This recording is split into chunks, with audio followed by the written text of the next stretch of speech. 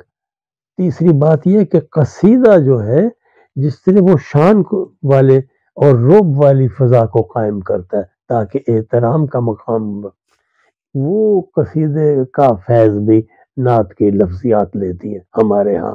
تو غزل اور قصیدے دونوں سے ہمارا جو لہجہ ہے وہ مرتب ہوتا ہے، جبکہ نرمی انتہا درجے کی شاید غزل سے بھی بڑی ہوئی نعت کا اصل وسیلہ ہے۔ وہ نرمی جو کہ اپنے حضور صلی اللہ علیہ وسلم کی خدمت میں حاضری کے وقت ایک سوالی کو نصیب ہوتی ہے، ہم کوشش کرتے ہیں کہ وہ غزل کے خیال میں اور بیان میں دونوں میں موجود ہو۔ تو میں نعت کا بہت بڑا مستقبل اردو میں دیکھتا ہوں۔ اللہم زد فضل۔